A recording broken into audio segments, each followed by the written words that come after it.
Boa noite! Vamos lá para mais uma aulinha de ciências. Bora, povo! A gente vai falar hoje sobre lei da gravitação universal ou lei universal da gravitação. Você já ouviu falar sobre o mito de Newton e a queda da maçã? De acordo com a história, Isaac Newton estava sentado embaixo de uma macieira estudando.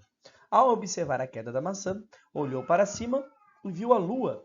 Nesse momento, teve um insight. Deduziu que a força responsável pela queda da maçã era a mesma que mantinha a Lua orbitando a Terra. Provavelmente essa história não ocorreu exatamente dessa maneira.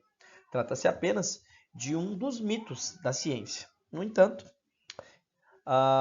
ilustra a ideia central por trás da gravitação universal.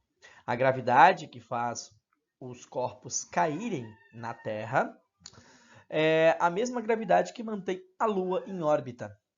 Dito de outro modo, a ciência que vale para a Terra é a mesma que vale para o universo.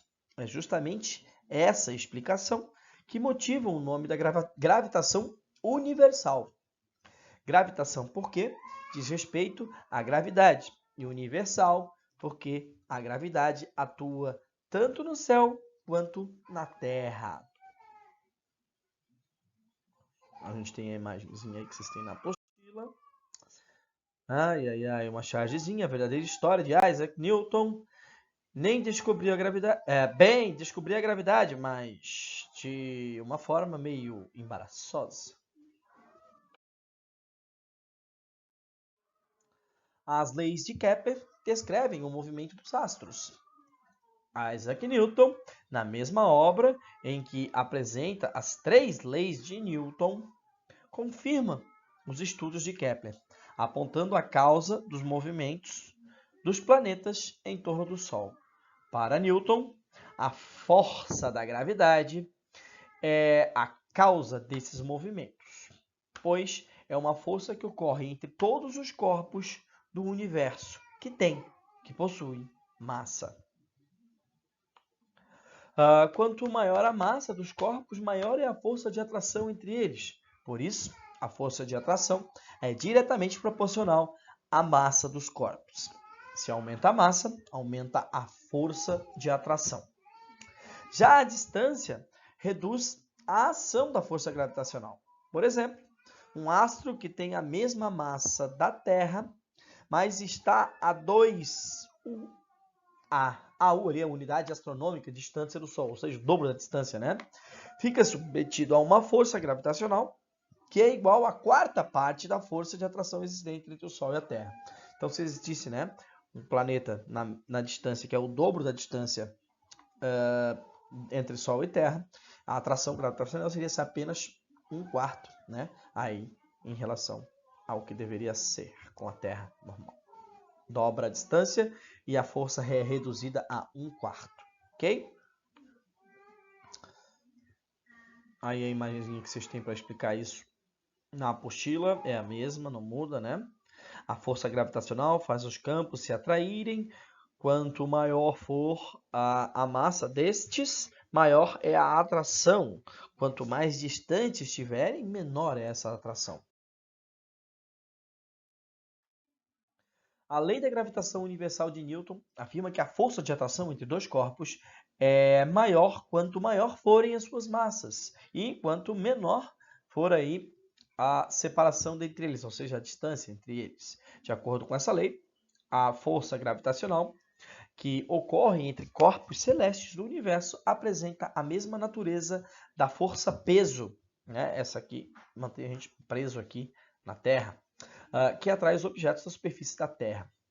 Em outros termos, a queda de uma maçã e o movimento da Lua em torno da Terra são causados pelo mesmo tipo de força, a força gravitacional. De certo modo, podemos dizer que ambos os casos são são uma queda, como se a Lua estivesse constantemente caindo sobre a Terra. Outra inovação na proposta de Newton foi a ideia de que uma força poderia atuar à distância, sem nada material ligando esses dois corpos. para entender esses dois pontos.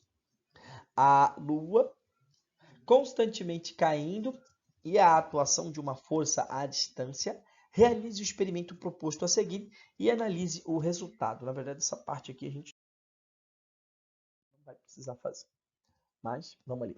A ideia de cair em direção ao centro da Terra é menos intuitiva se pensarmos em um observador fora da Terra, como se fosse capaz de ver os objetos caindo em nosso planeta. Supondo esse observador alinhado com o eixo norte da Terra e que a vista que ele tem é igual à representada na ilustração, ele veria os corpos caindo para baixo no hemisfério norte e caindo para cima no hemisfério sul. Claro que nós, que estamos na superfície da Terra, vamos dizer, né, que todas as coisas caem para baixo, mas é uma questão de referência ou referencial. Isto é, inserimos o referencial no ponto em que nós estamos. A queda dos objetos é explicada pelo fato de eles serem puxados em direção ao centro da Terra, para onde a gravidade nos atrai. Tá? A ilustraçãozinha. Os corpos são atraídos para o centro da Terra. Cair, portanto, não é exatamente se mover para baixo, mas se mover em razão da atração para o centro do planeta. Newton propôs que a Lua simplesmente cai com sentido ao centro da Terra, da mesma forma que a maçã, quando cai, ou outro objeto também, né? Cai por força da gravidade. Mas, por conta de já ter uma velocidade para a frente, ela fica orbitando no planeta, assim como uma borracha girando em torno do auxílio do fio, né? Se vocês pegarem o experimento para ver. A força gravitacional com a queda, aliás, a força gravitacional com que a Terra puxa a Lua faz com que o papel fique puxando pela borracha. Então, só para falar do experimentozinho que está sendo feito ali, mas acho que não temos que encher linguiça. A Lua sempre caindo em direção, mas ela está sempre acelerando para frente, né? Então, terminando.